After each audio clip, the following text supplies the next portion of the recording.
Right, so in the summertime, you need to use a very positive rig, especially when you're fishing for fish like F1s, where you're trying to capture lots of numbers of fish. So this rig, what I'm going to be talking about today, is my F1 positive summer deck rig, which is on the rig strip here on the RigMate Pro. Now, with this rig, the only float I ever tend to use is a Richie Wilson Maggie in the thicker bristled version, which is a 1.7mm bristle. Now, what this allows is when you're getting a few indications in the sun when there's a lot of fish there, is you can just read your float a lot better. You're not striking at liners, you're not foul looking fish, so that's why I use this float. Also, I like a carbon stem, it's just durable, it's just a good all-round float, so that's why I use this one. Now, I'm going to put it onto the RigMate Pro. Now, the line, what I'm going to be using is 017 N gauge.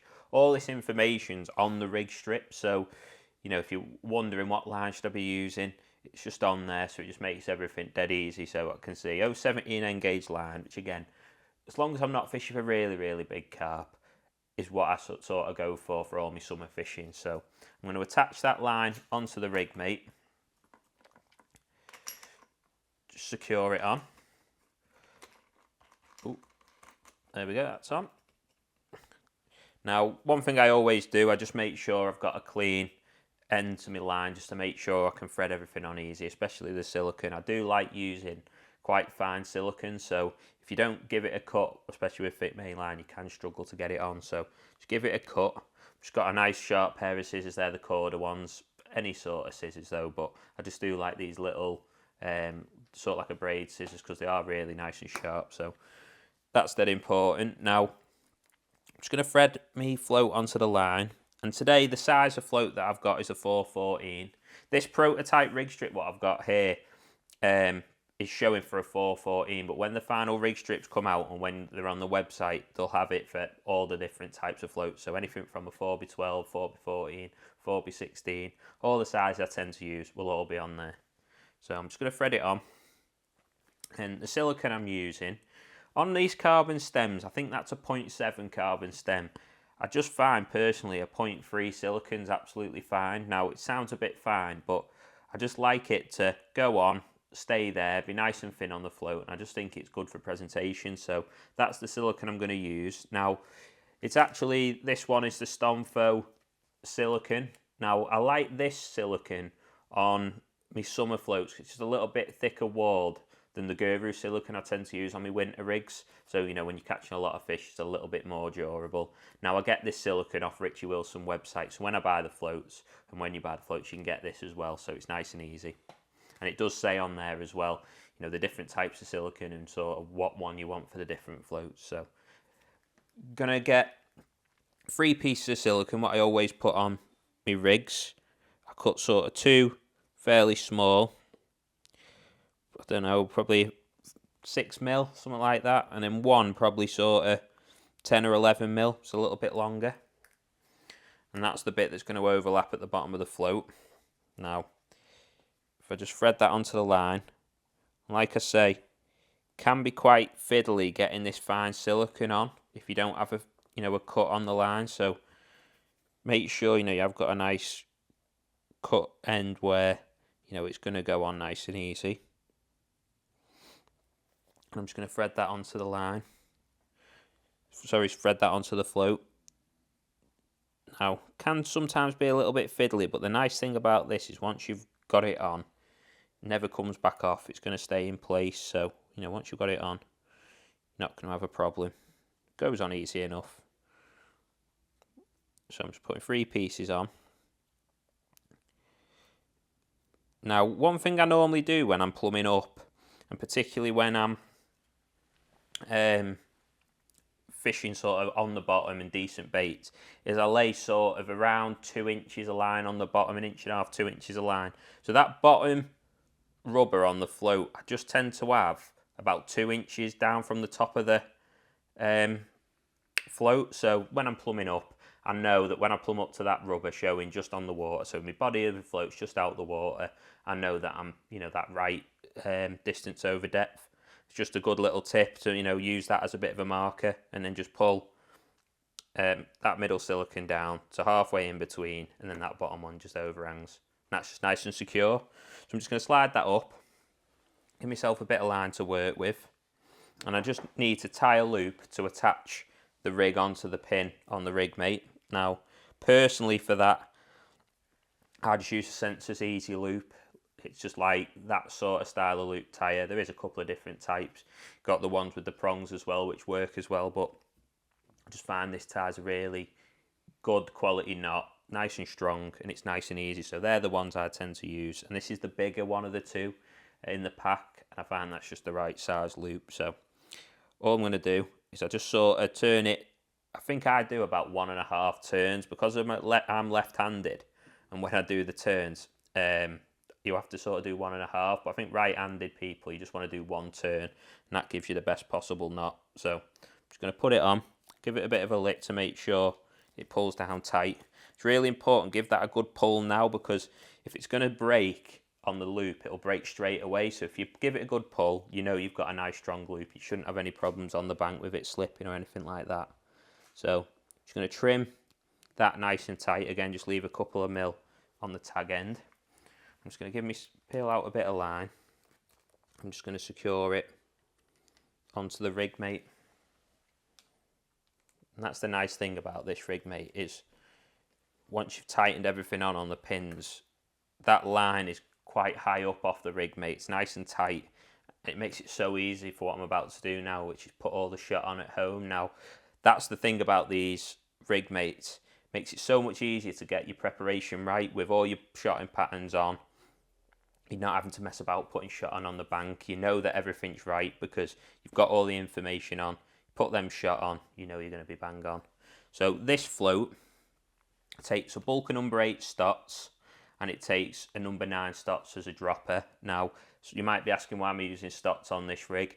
Basically, whenever I'm using sort of thick main lines, 017, 019, 022, I tend to go for Stotts. I just find it goes on a lot easier. And also, you know, if it's going sort of through any snags or anything like that, they can move up and down a little bit on the line, stops you breaking your line. I just think they're much better on positive rigs. So a bulk of number 8 Stotts, 1 number 9 dropper. So we've got 5 number 8 Stotts as a bulk, and then a number 9 dropper just above the loop. So I'm going to put them on now. Now, the Stotts that I've got here today, they're just the Matrix ones. Any of your Stotts, Guru Cubes, Preston Stotts, they're all very similar. They'll do the same sort of thing. So I've just got the Matrix ones in this case. So just put a few Stotts on the board. They're not coming out. Let's just give them a better shake. Now, again, in my tubs in front of me, which are on the rig mate, I've actually got shot. So I've just got the Stotts separate, but you can actually buy some separate little tubs and put Stotts in them. So maybe in the summer, you might want to swap them over, and then in the winter, swap it back for your shot. But I just tend to put my shot on my rig mate and then have my Stotts separate in little tubs like this. So put a few number 9s on as well.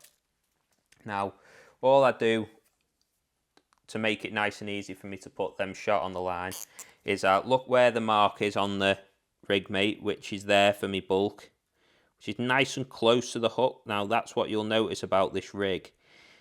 The bulk is a lot closer to the hook than any of my any of my winter rigs, sorry, and that's really important. When you're trying to catch lots of fish in the summer, everything's positive. You just want to get it down and be getting on with your fishing. So nice positive shotting pattern. So I've just marked that line with some Sharpie so I can easily see now when I'm putting it on the line that them shot are in the right place. So like I say, this takes 5 number 8 Stotts. I just put them on with some shot pliers. You can see how easy, because of the way the rig mate holds the line, and when you've got that marker on the line, how easy it is just to put your Stott in place and just squeeze it on and just keep everything nice and neat and lined up. Now, another thing what you want to make sure you check, and a lot of the time I do this on the bank because conditions dictate this, is you might need a couple of trimming shot above the bolt. Now, tends to find when in the summertime when you've got a thick bristle that you need like a number 11 to trim your float down potentially. So if you do get on the bank, there's a little bit too much bristle out. I'd sometimes add a number 11 onto this just to trim it down. But to start with, this is the basic sort of shotting pattern. Now I'm just gonna Lift that pin off at the end there so I can put my number 9 dropper in place next to the loop. And basically that is the rig complete. Super simple, really positive. Obviously all the hook length information's on there as well, so I'd add a 4-inch hook length to this personally. Normally 013 or 015 N-gauge line and a 16 Super LWG, and that just works perfectly for all my bottom fishing. Dead positive, 1 bolt, 1 dropper, fantastic. So I'm just going to get a rig winder to add the rig onto. Now this float today, like I say, is a 414. I probably use that float in the summertime up to about 4.5, 5 foot of water, maybe at a push. So I'm going to have about 10 to 12 turns around the winder, and that'll make the rig about the right length. So I'm going to go for 12 turns. So I'm just going to put my loop onto the winder like that, and I'm just going to count. So I've got 1, 2, loosen that off on there, 3, 4, 5, 6, 7, 12, and then I just line it up at the edge of the winder like that. Now just tie a nice big loop in the end. Don't tend to use my loop tie for this, I just tie a nice big loop, which makes it easy for me now to attach it to the end of the winder.